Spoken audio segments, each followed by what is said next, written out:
Muy bien, como sabemos todos, Muñoz Grandes es el general por excelencia de la División Azul, a pesar de que hubo dos generales y concretamente el segundo general, que yo no sé por qué todos siempre le hemos, no menospreciado, pero siempre dejado en segundo lugar, a fin de cuentas fue el artífice de la victoria de Krasnivor.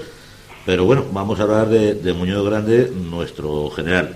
Este bloque va un poco, en principio, casi a por ti, Luis, porque tú has escrito una biografía... Contra mí. Hombre, tanto como contra no.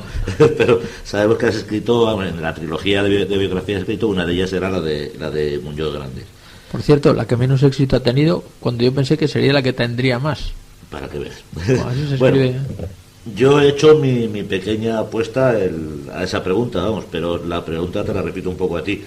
¿Por qué nuestro general de toda la vida, habiendo sido dos los generales? Bueno, vamos a ver, esto evidentemente es una opinión personal, no, vamos a ver, yo primero creo porque el primero es el primero, y siempre el que pega primero pega dos veces, ¿no? Entonces es el general que organiza la División Azul, y además es un general que ya tenía mucho prestigio entre los falangistas, es el hecho el que rompe la polémica de si es una división de falangistas o no, sacándose el cuello por encima del uniforme. Yo creo que esos gestos son importantes.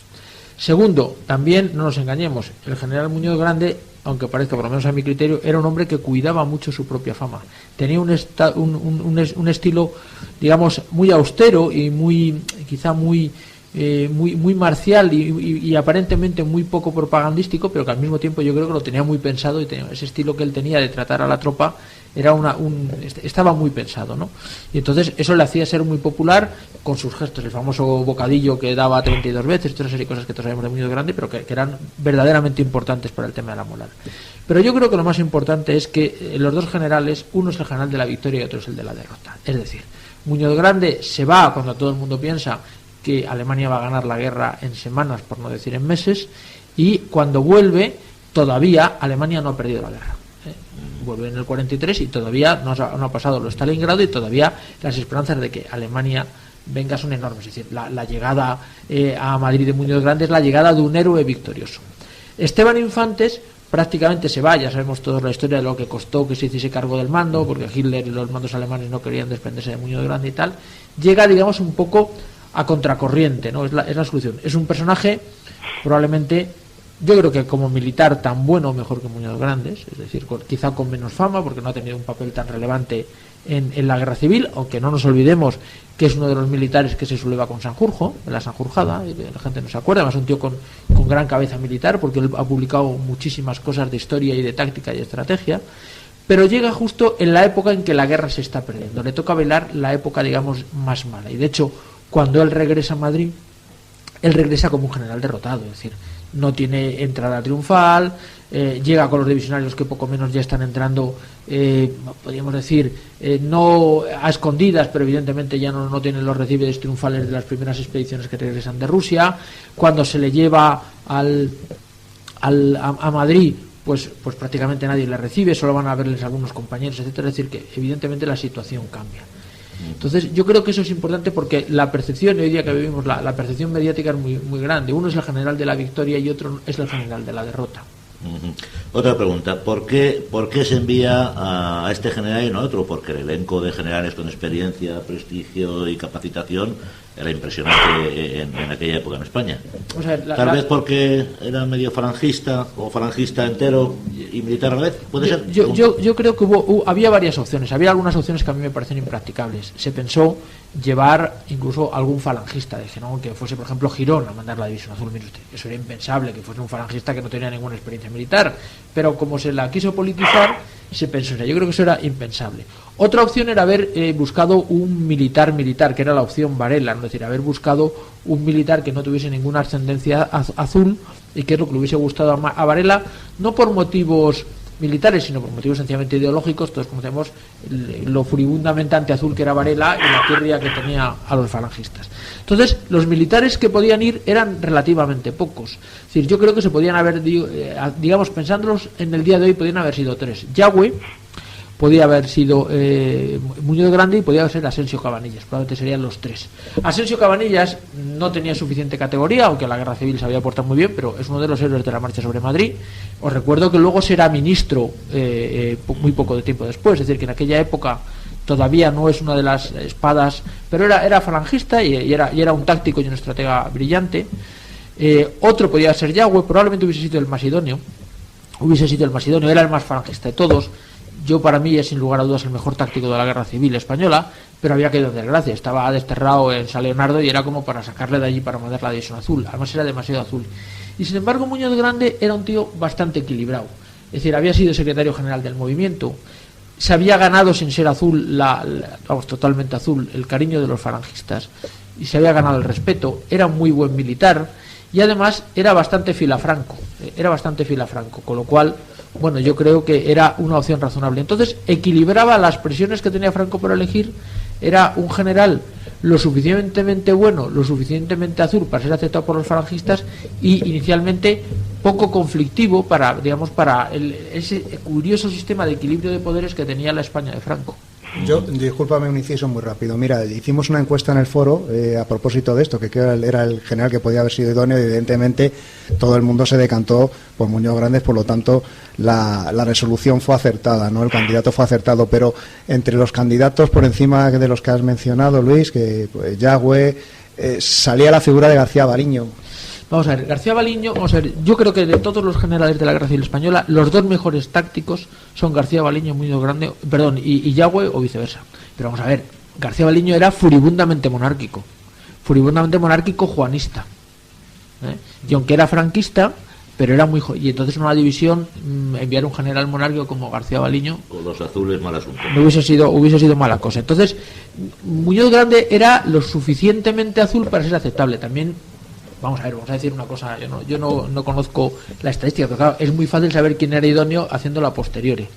Claro, entonces probablemente Asensio hubiese sido una buena opción. Por ejemplo, Asensio al iniciar la guerra era un oficial de más categoría que Muñoz Grande, porque Muñoz Grande, recuerdo que al principio de la guerra él había estado en los guardias de asalto, luego está en una checa en Madrid, se escapa, es decir, que no era de los más idóneos, aunque es verdad que la última parte de la guerra ha sido uno de los jefes primero de división del cuerpo de ejército marroquí y luego ha mandado su propio cuerpo de ejército, es decir, que ha tenido...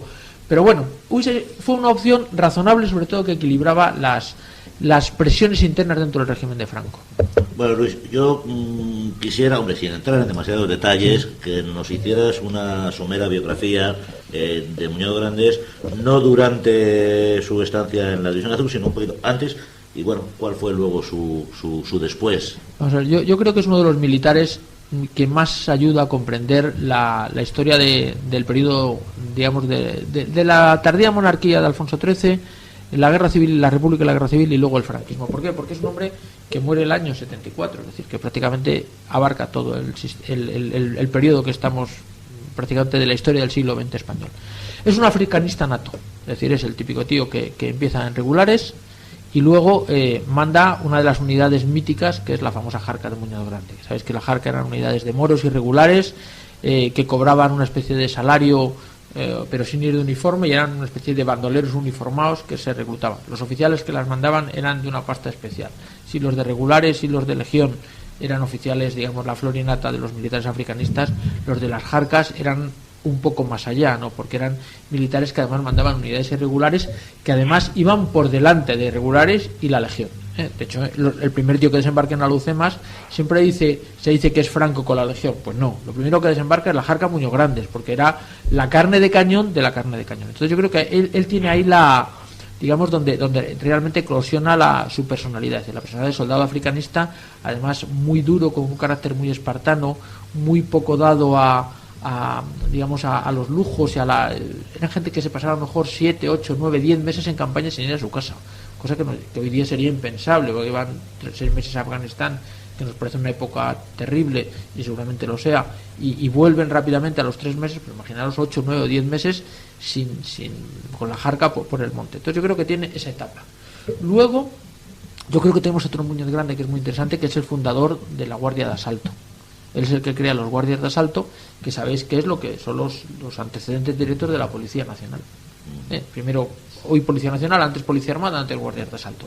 Él los crea una unidad precisamente para que la Guardia Civil no tenga que enfrentarse con los manifestantes y con los delincuentes, porque la Guardia Civil solamente se podía liar a tiros. Entonces se busca una unidad, digamos, de policía. Sí, era militar y sus armas eran las reglamentarias, sí, claro. Y punto. Entonces, una policía, digamos, que lleve porra y que tenga materiales antidisturbios, que eso en España no existía. Bueno, pues Muñoz Grande, que yo creo que también es importante, que su capacidad de organización es esa, es decir, crea los guardias de asalto. Luego vuelve otra vez a Marruecos, ahí le coge la guerra civil, pero él se ha desplazado a Madrid para preparar, es miembro de la Unión Militar Española, es decir, de la UME, y entonces se supone que estaba aquí para sublevar en Madrid a los guardias de asalto a favor del 18 de julio. Como el 18 de julio fracasa, él se tiene que esconder y al final es detenido y logra salvarse pues prácticamente por los pelos. Ya sabéis que ahora aquí precisamente que estamos al lado del doctor Gómez Ulla, de la calle doctor Gómez Ulla, pues al final se salva porque el doctor Gómez Ulla logra sacarle, cuando va a ser una de las veces que desde la Modelo lo van a fusilar, logra sacarle y logra pasarse al bando nacional. Y ahí ya se integra, pues en el fondo es un teniente coronel, se integra, que además llega tarde, se integra en la guerra y acaba de general de brigada en la guerra civil. Cuando acaba el mando de la guerra civil, pues una de las cosas que él va a estar, ya sabéis que mandará las unidades encargadas de Gibraltar, porque ha sido ministro secretario general del movimiento, luego manda la división que teóricamente se está preparando y hoy día tenemos mucha documentación sobre eso, para tomar Gibraltar, porque Franco en un momento determinado se plantea tomar Gibraltar, y luego se le envía a la División Azul. Bien, la División Azul yo creo que es un corte importante, porque ahí él ya realmente es donde se convierte en una figura importante del régimen, no solo como militar, sino como político.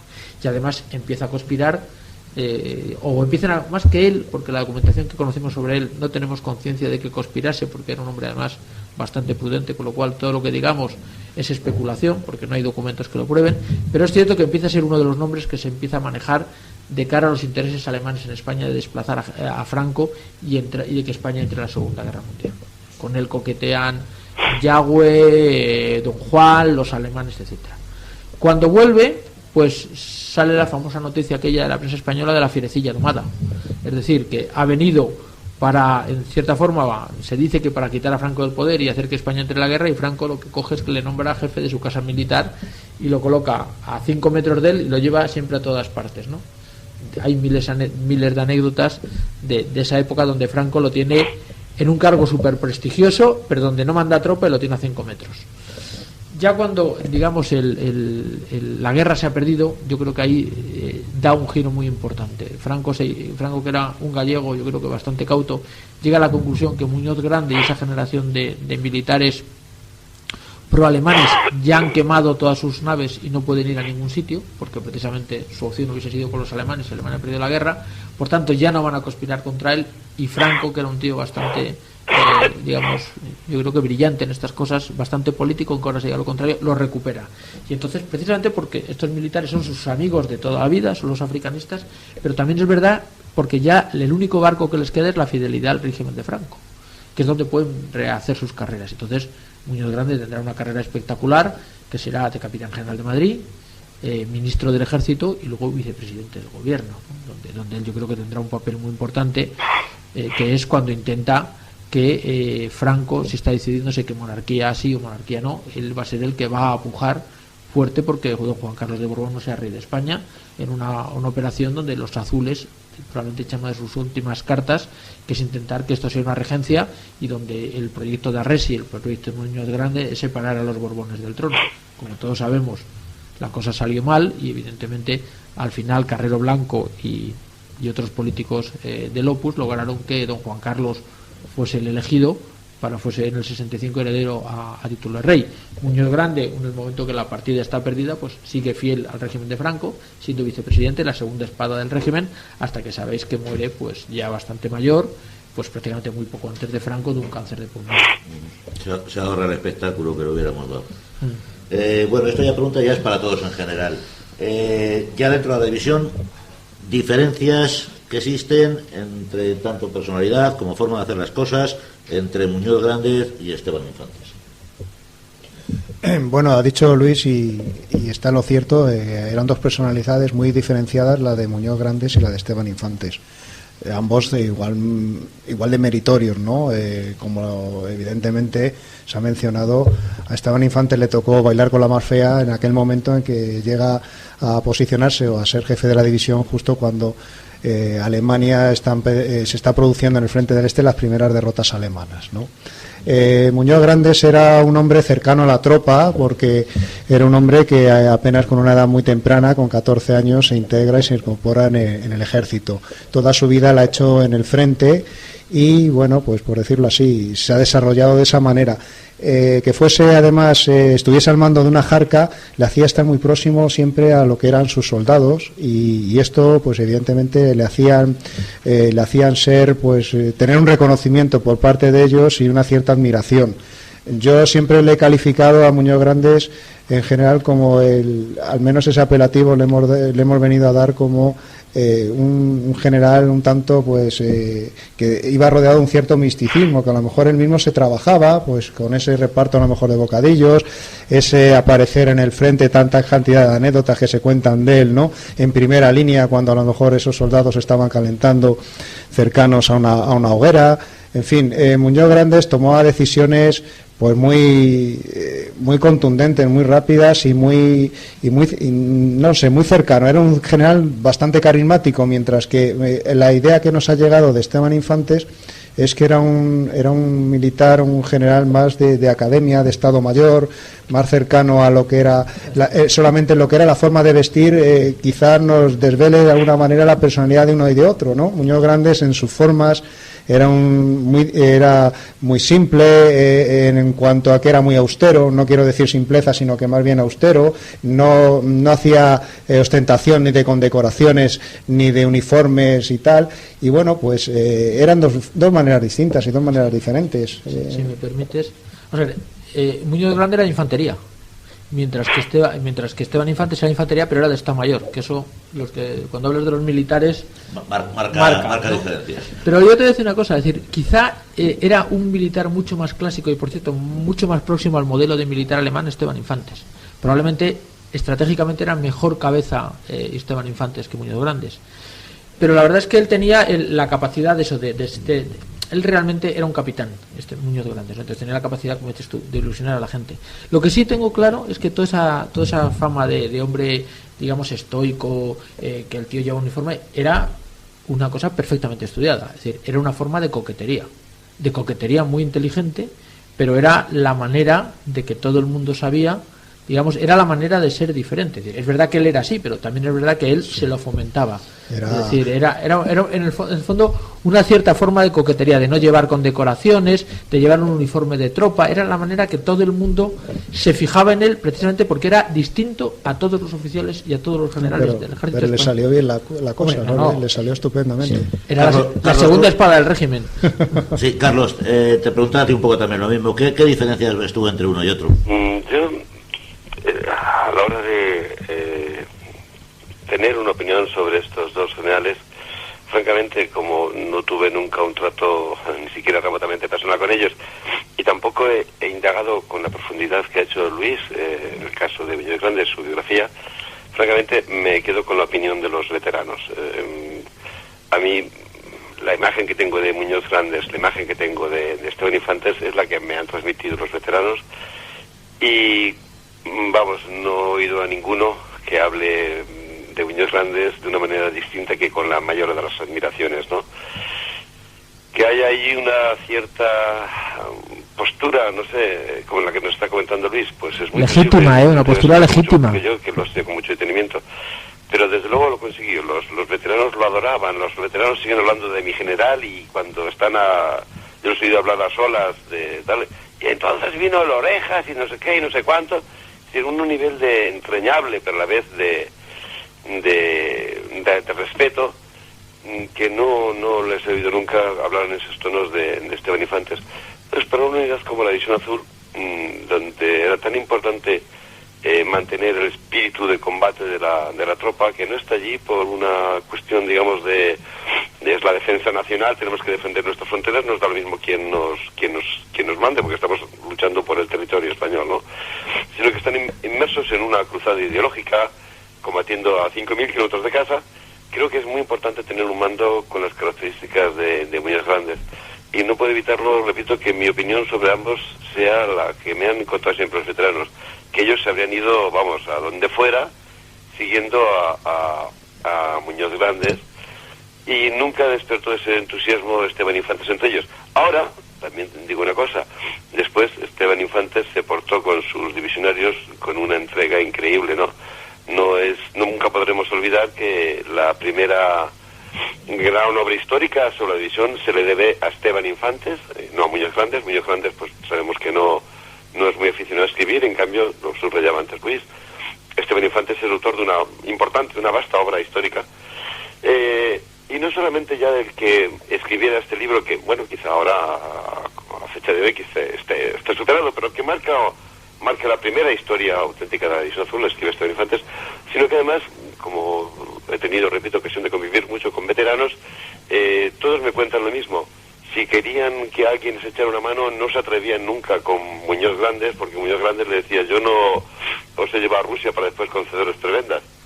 Pero en cambio siempre encontraron muy accesible, muy dispuesto a echarles una mano, a ayudarles en todo a Esteban Infantes, ¿no? Esta es la imagen que yo tengo de estos dos generales. Repito, es la imagen que me han transmitido a mí los combatientes de la división. Bueno, a mí me pasa un poco como a Carlos, ¿no?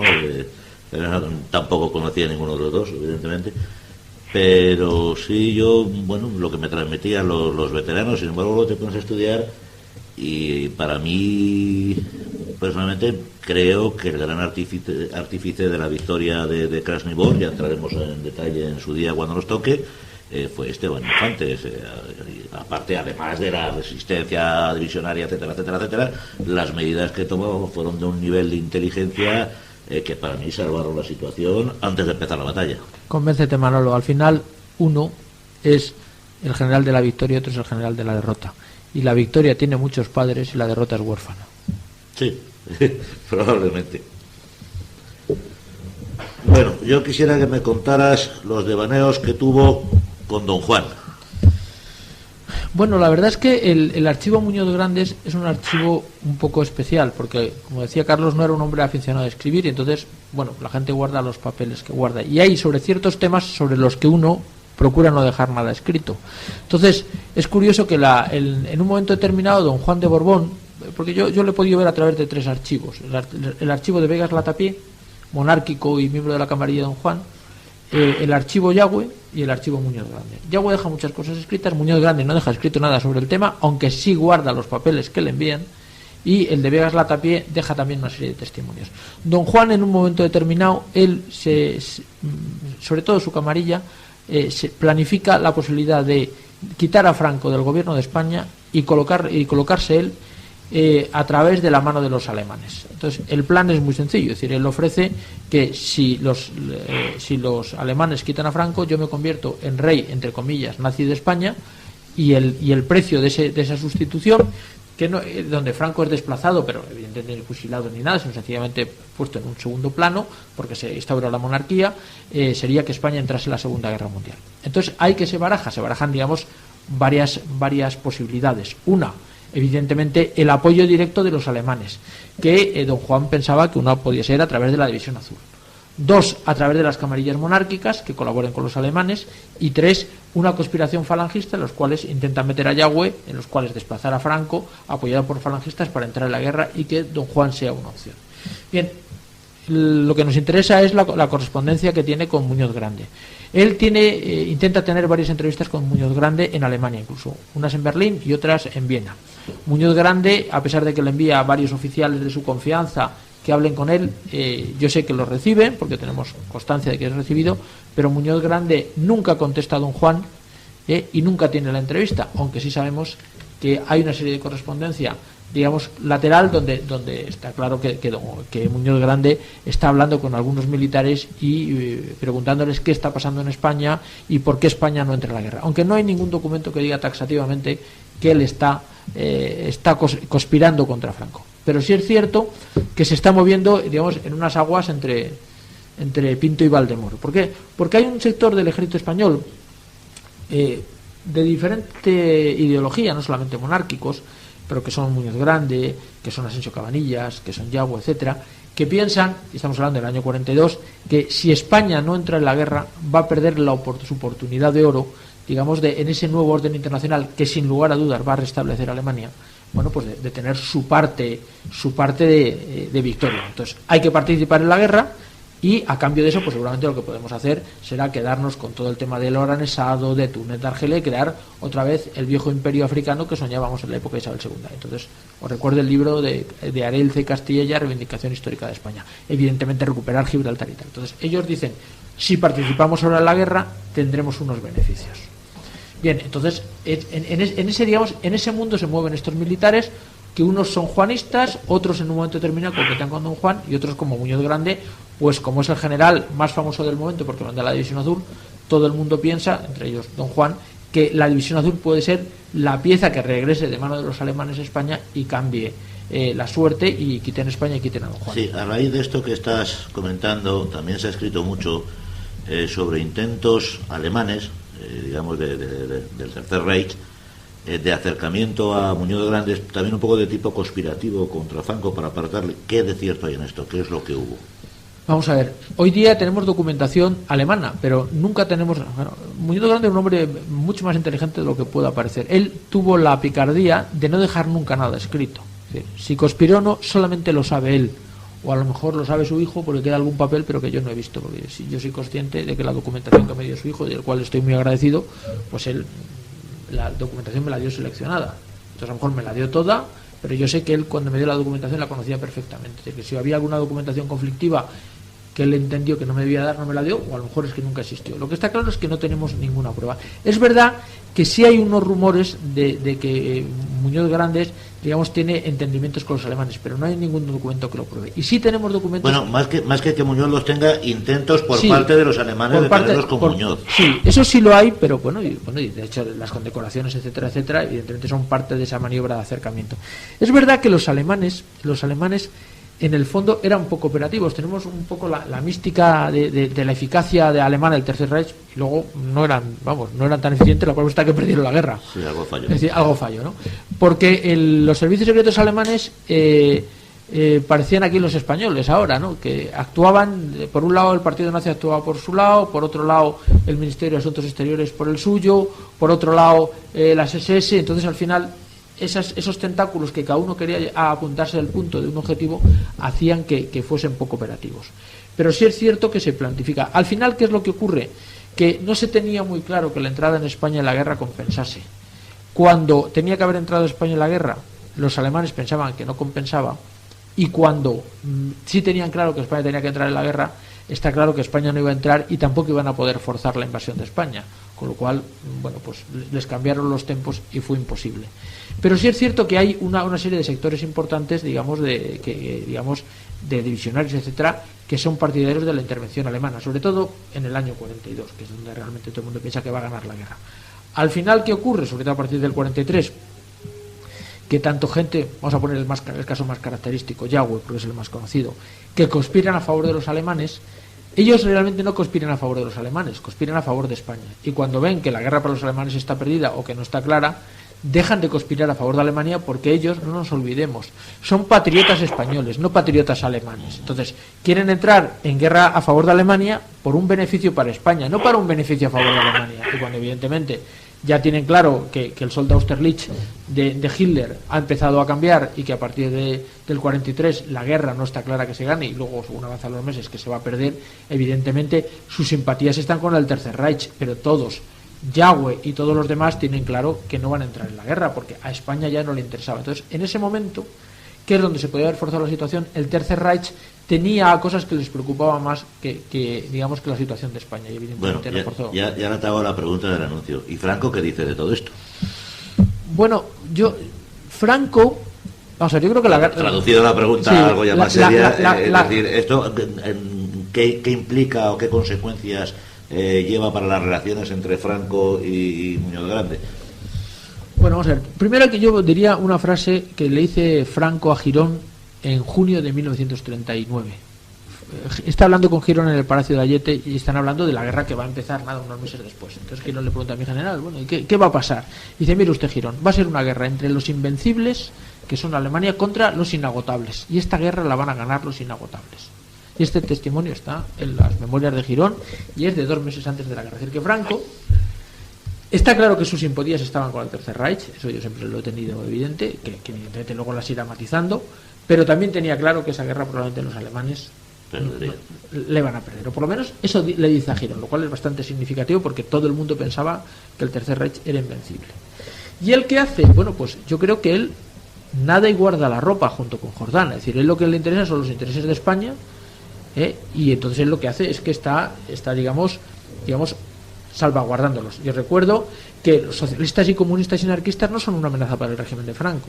Durante la Segunda Guerra Mundial, las amenazas reales, hasta el año 44 reales, son por los propios miembros del régimen de Franco. Allí hay generales prestigiosísimos que son uno a uno, no voy a decir igual que Franco, pero casi, pero todos juntos más que Franco, que el problema es cómo dominar a toda esa serie de generales que tienen sus propios criterios, de gente como Queipo de Llano, Quindelán, que conspira a favor de la monarquía, Yagüe, que lo tiene desterrado 28 meses en San Leonardo y Burgos para que no conspire. Es decir, a Muñoz Grande, cuando lo saca de la División Azul, lo asciende, lo condecora y lo coloca de jefe de su casa militar, que es un sitio donde no manda ninguna tropa.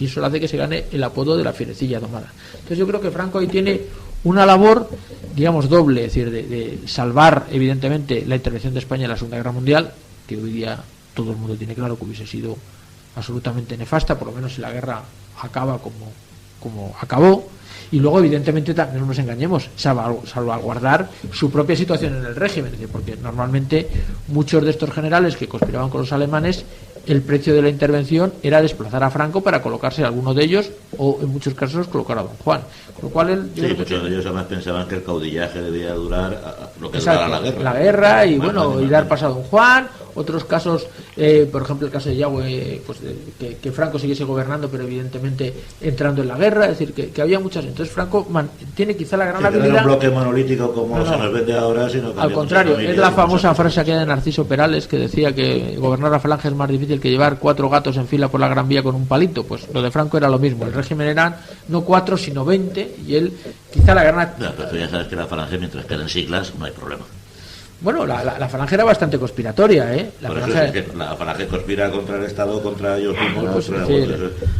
Piensa que conspiratoria era, ¿eh? Conspiratoria era porque ponen bombas en Gibraltar, están conspirando con los alemanes, es decir, que era complicado, ¿no? Y no solamente estaban ellos, sino había mucha gente. Bueno, Carlos, ¿alguna ampliación más sobre Muñoz Grandes? Yo es que estando Luis ahí presente, que voy a añadir, él es un especialista, su biografía es una obra de referencia, es una obra clásica y nadie como él lo investiga este tema. Evidentemente no puedo añadir ni una sola palabra a todo lo que nos está diciendo Luis, salvo transmitiros ese recuerdo que a mí me han hecho llegar los veteranos de cómo era él y del cariño que tenían. Sí, eso está claro. La verdad es que en los corazones de los divisionistas y los divisionarios, el general seguirá siendo Agustín Muñoz Grandes. Yo siempre me acuerdo de esa canción. Pasa que no la voy a cantar porque canto muy mal, porque tengo orejas y no oído. Pero esa que es cuando volvamos de Rusia con nuestro general, tomaremos Gibraltar y borraremos la raya entre España y Portugal, ¿os acordáis? Uh-huh. Pues eso es muy significativo de esa etapa donde realmente Muñoz Grande es una figura destacada del régimen y que evidentemente tenía un tirón entre los divisionarios que probablemente han tenido muy pocos generales. Te advierto que te has librado de poco, porque estuvimos pensando en el staff de la isla del Guripa en hacer un bloque de música divisionaria. Ya. Y al final, pues bueno, pues no hemos sabido hacerlo. Hay mucha, hay mucha. Por eso te digo, hay pero mucha no hemos sabido. Hay mucha y muy buena. Ya hablaremos con el staff, lo mismo te toca cantar todavía. Bueno, si os parece, con esto pasamos ya. Fin de documental sobre Muñoz Grandes.